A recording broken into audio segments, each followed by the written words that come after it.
Morning, everyone. Thank you for logging into what feels like our 50th webinar that we've done during lockdown. We are doing this one on breaking and making habits, which I think was a really interesting topic that we kind of thought of a couple of weeks ago.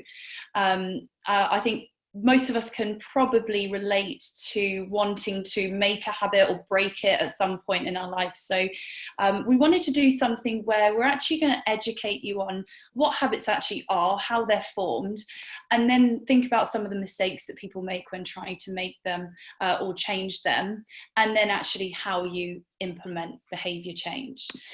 So we're going to first talk about what habits are and look at how they're formed. We're then going to talk about some of the common mistakes that we make when trying to actually change our behaviour and create new habits. And then we'll get to the good part, which is how we actually start to break those bad habits and build new ones. So first of all, what actually are habits? A habit is essentially a behaviour that you perform automatically without actually thinking about the action itself. And it allows us to carry out essential activities.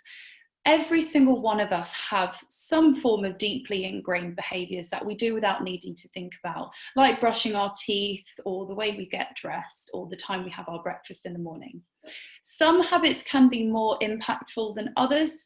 So, for example, if you think about your job, you perform successful habits that make you more productive and can help you grow, and they are automatic, so you don't have to think about them. So by automating these common actions, our brains allow us to free up mental resources for other tasks, which can help us be more creative and more productive. Now, of course, we've all developed habits which might not be as helpful, such as smoking or snacking or whatever it might be. But the way that they're formed are fundamentally the same, which is what we're going to explore in this webinar. I want to be really clear and stress that this isn't going to be a one-size-fits-all approach. Each person and their habits are completely different. So the specifics of actually diagnosing and changing the patterns in our lives differ from person to person and from behaviour to behaviour. So giving up cigarettes is different from curbing overeating, for example. Also, each person's habits are driven by different cravings. So this advice is designed to give you a method for really understanding how habits work, and then ways to experiment how you might be able to change them. So how are habits actually formed? Habit formation is essentially new behaviours that at some point in time we have chosen to engage in. The behaviour is then repeated, and over time it becomes automatic. So a really easy example is learning to drive. When you first start and you're learning, you probably go through a mental checklist. You sit down in the car, you put your foot on the clutch and on the brake, you turn the ignition, you check your mirrors, you put your seatbelt on. And it's all a really conscious process. The more you do it, the more automatic it becomes, to the point that now you can just get in your car, turn it on, you can probably have a conversation or do something else while you're doing it, and you don't have to give it any thought whatsoever. So you're going from what is called consciously incompetent, where you are proactively trying to think about the behavior and what you're doing, to unconsciously competent. So you're able to do it without even thinking about it. So all habits begin with a choice to engage in a particular behaviour. And some are for a particular reason, like you need to learn to drive so that you can get from A to B. And other habits are created without us even realising it. And I'm going to give a good example a bit later on. And this might be the habit of maybe like checking your emails first thing in the morning, or having a cup of coffee at the same time every morning, or in the afternoon, or cigarettes, whatever it might be. But essentially the process of building and maintaining habits can be summarized by the 3 R's, which are reminder. So this is a cue or a trigger that starts the behavior. Routine, which is the action performed or the behavior itself, and then the reward. And this is, the reward can be either an external kind of direct reward, like a feeling or receiving something, or it can be internal. So this kind of process occurs regardless of whether the habit is harmful or positive. There's always this underlying feedback loop. So this is the first thing to really establish and remember. So the reminder cue, it consists of triggers in our environment which essentially initiate behavior, and they trigger the brain to start that behavior. They act as information that predicts the rewards. So our minds are constantly analysing our internal and external environment for hints of where the rewards might be. So primary rewards can include things like food or water, and secondary rewards can include things like a sense of personal satisfaction or relief. So these cues are what lead to cravings, which ultimately act as a motivational force to actually perform an action. And this forms the routine. So for example, people who smoke crave a feeling of relief that it provides rather than the cigarette itself. You brush your teeth because you like the feeling of a clean mouth, and you link the taste of mintiness with this feeling of cleanliness, which is actually a really smart marketing tactic that was discovered by US toothpaste companies in the early 1900s. So now most toothpaste have this mint flavoring, not because they actually make our teeth cleaner, but because we've learned to associate the smell and taste of mint with the feeling of a clean mouth. So every craving is linked to a desire that changes our internal state. So the rewards are our end goals of every habit, which satisfy our desires and provide pleasure, even if the conscious thought that follows this behavior is negative, such as feeling guilty.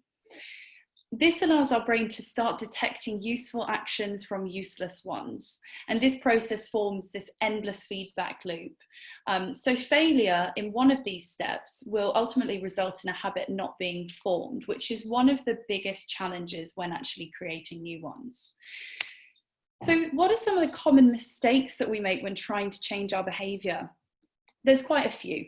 And for anyone that has tried to change a habit before, you may have noticed some of these or experienced them yourself. So the first one is trying to build or quit too many habits at the same time.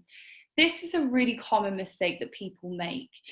Habits take time to build. So while there might be many that you want to either change or create, trying to do them all at the same time is likely to result in failure or relapse, because remember, they all require mental resources.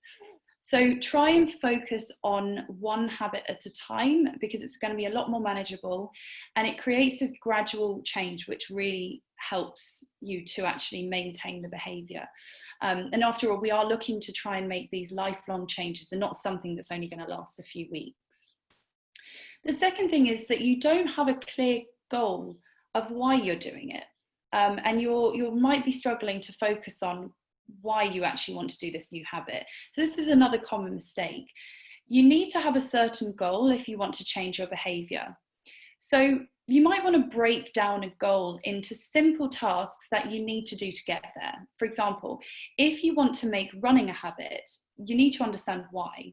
So is it because you want to get fit? Is it because you want to run a marathon? Is it because you want to be able to do something with your friend or a partner? If you don't have this specific goal, it's likely that there's not going to be enough motivation behind the behavior change, which makes it easier not to succeed. So once you've worked this out, you can actually start to create a bit of a plan on how you're going to change it. Losing focus is the next one. There are going to be so many distractions that you're going to face when trying to change your behavior, especially if it's a pleasure-focused habit. It also requires time and motivation. So if you feel like you're losing focus, it might help to actually keep a journal or write things down. And it doesn't have to be long, but just a few words can help you to actually reflect on your experience and what's happening, and also to spot any patterns. So we'll talk about this in a bit more detail when we go through how to actually start to change habits, because starting to write things down can be really helpful at doing this experiment on what the habit actually is, what the reward is, and how to change it. A lack of consistency is where also a lot of people fail. It takes time to change your behaviour, so you need to be consistent and you need to be patient. Remember that it is a repetitive behaviour, so the more you do it, the more deeply ingrained and automatic it will become. If you don't have consistency, it's not going to become a habit. And then changing your environment. So you need to build an environment that promotes the kind of habit that you want to create, especially if it's kind of a good and healthy habit. Rarely we realize that our behaviors are often just a simple response to the environment we're in. So for example, it's going to be a lot harder to eat healthy or say cut out chocolate all the time if you're surrounded by unhealthy foods. If, for example, you work in a cafe or work in a shop, whatever it might be, your lifestyle is a product of the environment you live in. So if your environment doesn't change, your habits won't either. So this can be particularly hard if, say, one member of a family is trying to create a new habit. It might be going vegetarian or starting to run. If the rest of the family don't do it, it can be quite hard because the environment that you're in isn't necessarily supporting the behavior change. And finally, not finding the right way for you. So formation of habits, as we've said, is not just a one-size-fits-all approach. So it's really important to try and experiment and work out what the best way is for you. It can be really easy to get kind of caught up by looking at what other people are doing. And you might follow blogs, for example, or try to do something that someone else is doing.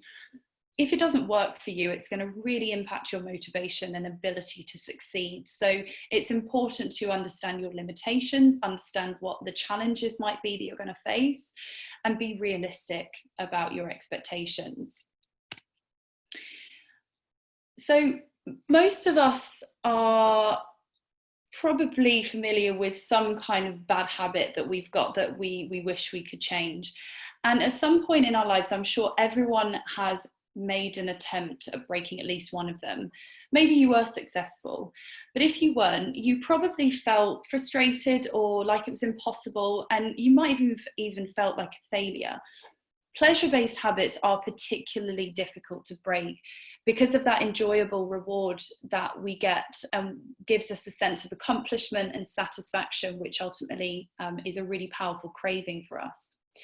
Years of research on habit formation and change has shown us that difficulties in changing habits don't mean that you've got no willpower or that deep down you don't really want to change them. In fact, what we've learned is that old habits continue to be automatically triggered by cues in our environment, many of which we don't even realize exist. So habits rely on our long-term memory, which you can't just simply wipe clean. So if you replace an old habit with a new one, you don't necessarily replace the memory of it. So relapse can occur when old memories are activated by previous routines and other context cues. And that's something to be really mindful of, because I think that sometimes we can set unrealistic expectations for ourselves and think that we will be able to just completely break this bad habit and we'll never do it again. But it always stays part of us. So it's about trying to replace that memory with something different, and also be mindful of what those triggers are so that you can create new ones and plan for them. Before we get into actually changing habits, I want to play this short video, which I think gives a really good example of the process that we're going to talk about. If any of you aren't familiar with the work of Charles Duhigg, I really, really recommend reading his book or listening to it, The Power of Habit. It's fantastic. He's probably one of the most influential non-academic people that has really done work in this area. And he breaks it down into such a simple way to understand. And this has kind of formed the basis of the way that we're going to present the second part of this webinar. But I wanted to play you this video. So hopefully you get a bit of an idea on how habits work. So I'll go.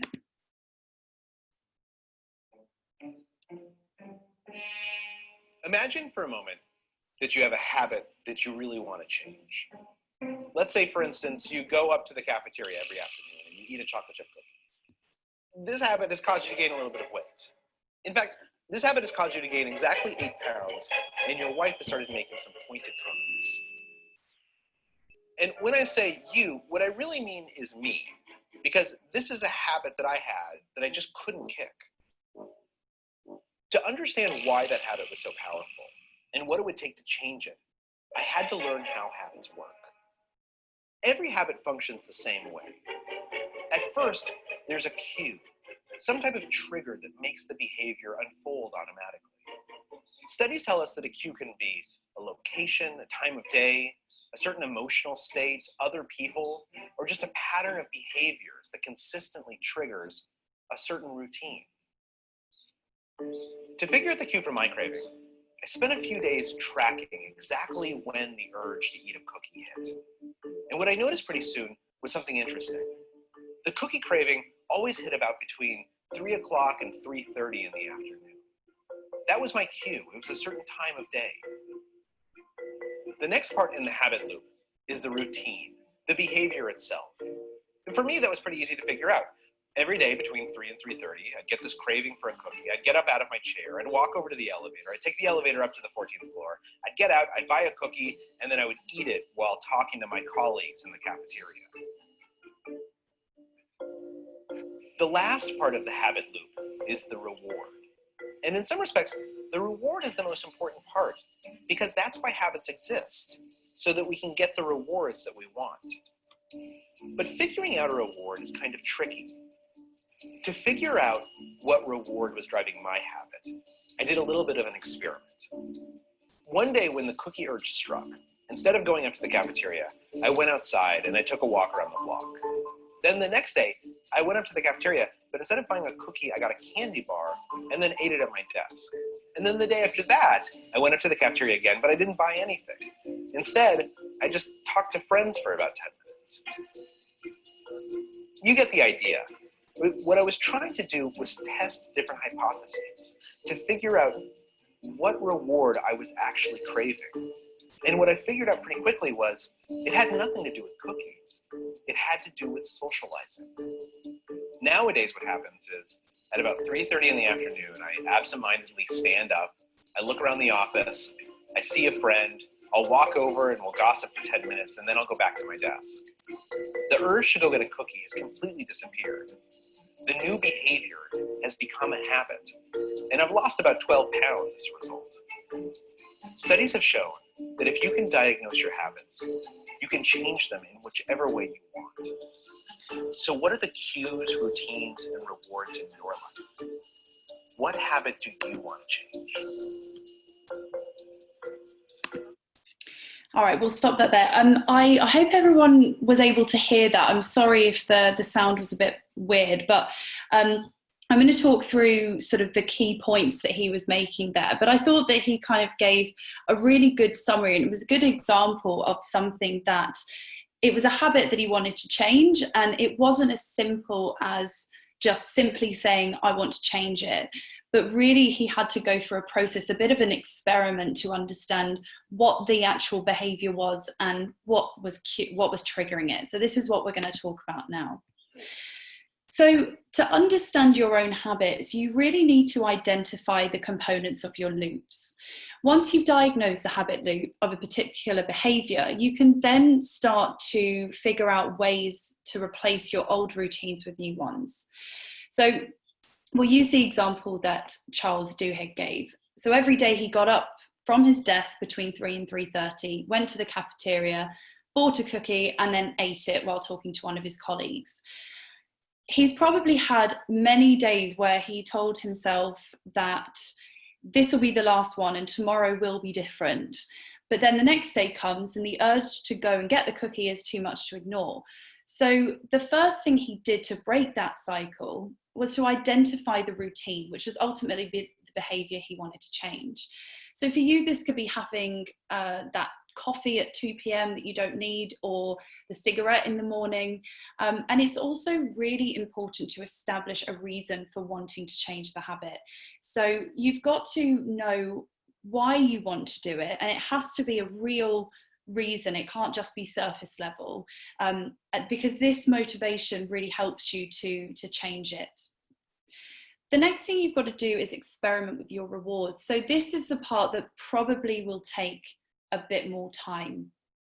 So the cue that triggers the routine and the reward that follows, the rewards are important because they are ultimately what satisfy your cravings, but they're not that easy to figure out. So Duhigg talked about this experiment that he did where he took maybe a few days, sometimes it might take weeks, it might even take months. So don't put pressure on yourself to try and enforce any radical behavior until you have figured this bit out. So when you feel the urge to engage in the behavior, we'll use the example of going to a cafe to get a cookie. Adjust your routine so it delivers a different reward. So instead of walking to the cafe, you might go outside, you might walk around the block, and then you might go back to your desk without eating anything. The next day, you might go and buy a donut or some chocolate. And then you might try a cup of coffee. So you get the idea. You're changing the outcome of the reward. Then what you want to do is actually think about how it's making you feel. So one of the other tips that he talks about and that the other researchers followed is actually writing down how you feel. So when you get up and you go away from your desk and you start this behavior and you come back and you've changed your reward, write down the first 3 things that come into your mind, as in, how do you feel? Do you feel satisfied? Do you still have that craving? If you do, then perhaps you've not identified what the reward actually is. So, for example, if you're hungry, then having an apple or a donut or something else should work just as well. It's not just going to be the cookie. If you're hungry, then anything you eat is going to satisfy that craving. Is it because you want a burst of energy that cookie provides? And if so, having a coffee should suffice. Or are you just wandering up to the cafeteria as an excuse to socialize, and the cookie is just a convenient excuse to do so? So if that is the case, then getting up from your desk and going to talk to someone for a few minutes should satisfy that urge. And this is what Duhigg discovered in his experiment. What he was actually craving was just the socialization and the break from work. So the cookie was just a byproduct of that routine that had got deeply ingrained as part of the habit. So once you've identified the reward, you can then start to identify the cue and the trigger. So as we said earlier, cues are things that trigger these habitual behaviors, and they can be external, like things in our environment, or internal, like our emotions or cravings. So this makes them particularly hard to spot because they can easily get lost among all the other noise that surrounds us. If you eat breakfast at a certain time every day, do you do it because you're hungry, or because the clock says 7:30? Or because your kids have started eating? So it's probably not that clear why you perform some of the habits you do.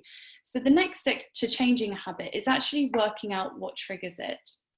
And the way that you do this is by writing down information about the behavior for each of these categories ahead of time. And this will probably take a bit of practice, and you might start it as a reflective exercise. So once you've engaged in that behavior, if we take the cookie from the cafe as an example, you would write down 5 things when the urge hits. So where are you? What time is it? What is your emotional state? Who else is around you? And what were you doing before the urge hit? If you start to do this every time you get the urge, you will probably notice that the answers to at least one of these questions are the same. In Duhigg's case, he recognized that the time of day was a consistent trigger. And so between 3 and 3:30 every day, he craved a cookie. And so by first identifying the reward he was seeking, he was then able to realize that this was a temporary distraction from work. And he learned that this was then triggered by the time of day. So this can take a bit of practice, but I think if you start to do it and follow these kind of steps, it can be really helpful.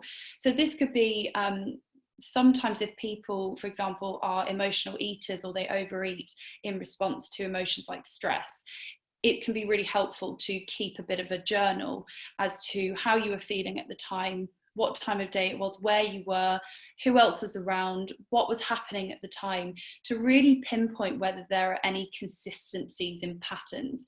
And this is how you identify what is triggering the behavior. So now that you've been able to identify the 3 things in this habit loop, the cue, the routine, and the reward, you can begin to shift your behavior. So you can start to change to a better routine by planning for the cue and choosing a behavior that delivers the same reward that you're craving. But what you need is a plan. Remember, at the beginning, we learned that habit is a choice that we deliberately make at some point and then stop thinking about but continue doing. So in other words, a habit is like a formula, and our brain follows this formula automatically. So to re-engineer that formula, we need to start making choices again. Now, this is obviously not going to be as simple as it sounds, but it is possible. You first need to be patient. Current research shows that it can take anywhere from 18 to 254 days for a person to form a new habit. But on average, it takes about 66 for a behavior to become automatic. So that's not quick, it's not overnight. And this can vary on many factors like individual differences. It can depend on the habits that we're trying to learn. For some, it might be easier to form habits than others, because not everyone is a natural kind of routine person, which is completely fine. And some habits might be easier to form than others, such as making sure you drink a glass of water before breakfast compared to taking up jogging, for example. So consistency is really key. Now, we've talked through the steps you need to take in order to change your habits, which is identify the routine, figure out the reward, find the cue, plan to change the behavior, and then implement it. It's not going to be easy, and it is important to realize your limitations and know that some habits are going to take much longer and be much harder to change, especially if they're pleasure-based. This is why smoking can be really hard to give up, because it ultimately satisfies this innate craving. But consistency is key, because you need to create this new routine, and this can only be done by repeating the behavior. Remember that you must also establish a reason as to why you want to change the habit. If the reason is surface level, for example, maybe you don't actually want to change it, but you think you should, so you do, it might be harder. If you smoke and you lose someone to lung cancer, or you become pregnant, it would probably be more of a significant incentive to change this habit versus if you simply thought, I should quit smoking because people say it's bad for me. So there needs to be a genuine want to change the habit, and then you can start doing something about it. So this is a really, really quick session, all about how we form habits, some of the common mistakes we make, and how we can go about implementing new behavior change. So just some key takeaways is to remember that habit is an automatic behavior that at some point over time we've chosen to do, and it's resulted in a reward of some kind. Over time, this behavior has become so automatic that we actually don't have to think about it anymore. So changing habits first involves establishing why you want to change it, and then beginning to work through that feedback loop. So finding the cue or trigger, identifying the routine or behavior that you want to change, and then working out the reward. And finally, accept that there will be failures, and that is okay. It's not an easy task to change these deeply ingrained behaviors. So remember to be realistic and take it gradually. So this brings us to the conclusion. I want to see if we have any questions or any feedback, if anyone has any experiences they want to share. This was designed to be just a really quick kind of bite-sized session, which will hopefully have given you some tips on how you can change your behavior. And we will give this presentation out at the end as well, so you can come back to it. But just while we're waiting to see whether any Q&A come in, if any of you are interested in reading the work from Charles Duhigg, I'll put it in the chat now, because his book is really good. It's called The Power of Habits. And it's quite interesting as well. And he explains things in a really simple way, and also gives really good examples of how habits have been formed. So I've just put that in the chat. So we've got a couple here. So what can be done if the desire to change is not presently strong enough? For example, I should eat less crisp, but I don't really want to. Yeah, I mean, I think that this, if you don't have the motivation to change, it's going to be very, very hard to implement a behavior change. Because if you think about whenever you get a craving, these cravings are so powerful and so overwhelming, and they are reliant on so many different factors. And sometimes, again, like we said, you don't actually know what triggers that craving. It can be really hard to change it. If you don't have the motivation to do it, if you think I should eat less or I should do more running, but you don't actually want to, you're going to find it really hard. So you might want to think about some goals. Think about why you want to eat less. Is there anything that you could do differently? Is there a particular goal that you want to achieve that maybe eating all these crisps isn't going to help you get to? For example, losing weight, whatever it might be. Ultimately, you've got to have the motivation to do it, because if you don't have that, then it will be very hard to stick on the same path. And some people are better at doing this than others, but that motivation needs to be there.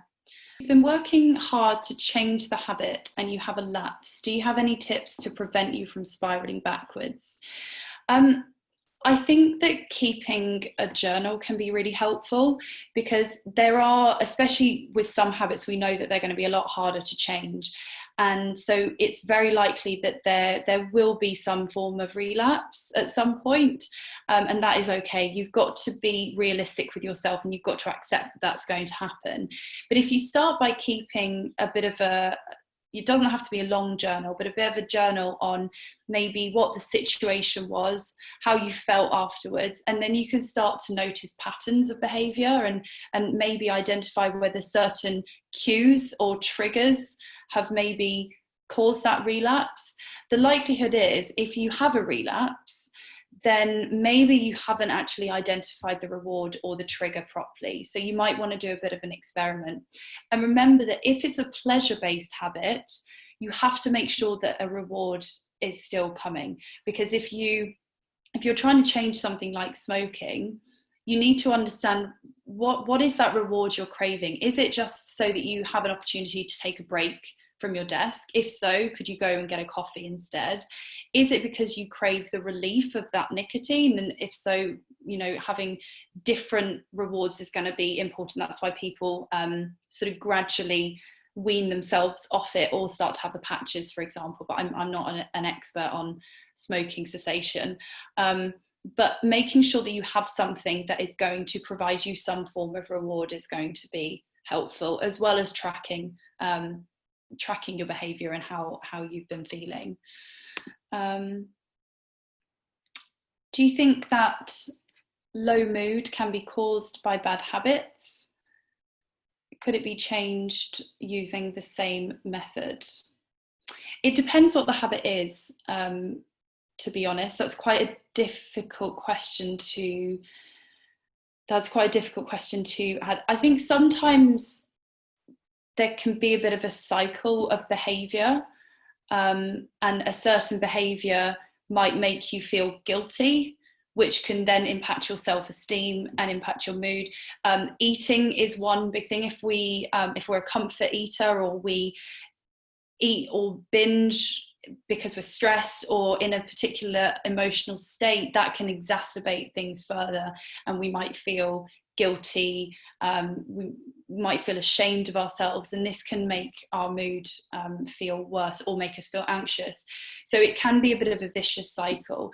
But again, if you're really clinical with it, and one of the things that people are encouraged to do if they are overeaters or emotional eaters is keeping a bit of a food diary, and understanding what those cues are, whether there are particular triggers, how you were feeling at the time, so that you can start to understand the difference between eating in response to an emotion versus eating because you're hungry. So I wouldn't say necessarily that low mood can be caused by bad habits, but I certainly do believe it could be part of a cycle, and certain habits might exacerbate low mood or certain particular feelings. So we have another question. Yeah. What is the best way to help me stick to a new habit? What is the best way to help you stick to a bad habit? A new habit. Yeah, so it's consistency. As we've said, making sure that you have got a clear goal and a clear reason for why you're changing that habit is really important, and being consistent about it. It can sometimes help to have some social support. So often people share their experiences. If they're planning on quitting smoking, for example, they might tell people about it, because it can help to have a bit of social support. Or you could do something with someone else that can help to really keep you on track. But just be kind to yourself and accept the fact that you're probably not going to nail it first time, especially if it's a habit that you've had for a long time. It's not just going to go away overnight. But you're never going to replace it. You're not going to get rid of it. You're trying to replace it with a better behavior. So you have to make sure that there is some sort of reward there, especially if it's a pleasure-based habit like smoking or sugar cravings or whatever it might be. But accept the fact that there probably will be failures. And again, just trying to keep track of when that happens and reflect on it, rather than beating yourself up and thinking, I'm a failure, that's it, I give up. Take the opportunity to reflect and say, what went wrong? What happened? What was the situation I was in? How was I feeling? Who was I with? What was my emotional state? What time of the day was it? And you can start to then realize whether there are certain triggers that are overwhelming this desire to change. So that's one thing I would say. Are there any? There's one that says, I've been craving sugar since the lockdown started. I'm okay during the day, but late afternoon, evening when I'm tired, it's very hard to resist. I think we can all relate to that. Yeah. So this is quite a good example, and it's similar to the one that we played in that video. There's a certain point in the day, probably, that you might feel lethargic, lacking of energy, and so it's really easy in that situation to reach for sugar, because it gives you that quick fix of energy. It usually boosts your mood. So the first step is actually being aware of it and being, consciously understanding that this is starting to become a pattern. And then it's about consciously trying not to engage in that behavior. So telling yourself, I know at this point in the day, I'm going to start feeling like I crave sugar. So what can you do beforehand? Could you have some fruit earlier on in the day? Could you have some strawberries, a yogurt, something like that? Because if you're feeling tired and lethargic, it's not the sugar you're craving, it's some energy. So you might have a coffee, for example. So if you follow those steps that we've talked about in this webinar, where you figure out what the cue is, and for this one it sounds like it might be the time of the day, and then figure out what the reward is you're craving. And again, it sounds like a bit of energy or a break from your work, especially if you've been sat in the same spot all day. Then you need to try and identify that before you start creating a new routine.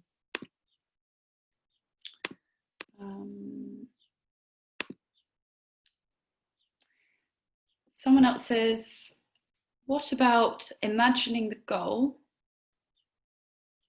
What about imagining the goal, the results each time you replace habits, and compliment yourself on a daily basis and share your results to friends? Yes, that's a really good idea.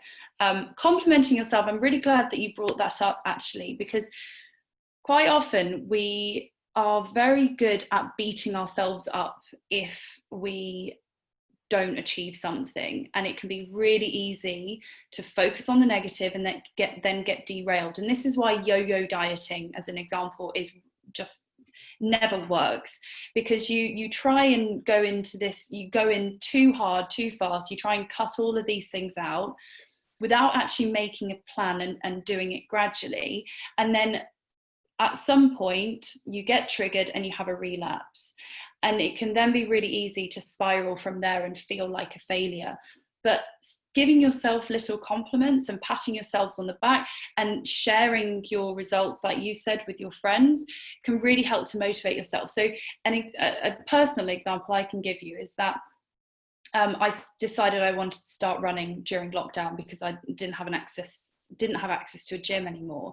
So I said out on social media that my goal is to be able to run 30 minutes without stopping by the end of May. And I started tracking my runs on an app and sharing those results. And it gave me the motivation to keep going, especially when there were days where I didn't feel like doing it, where I felt really sluggish.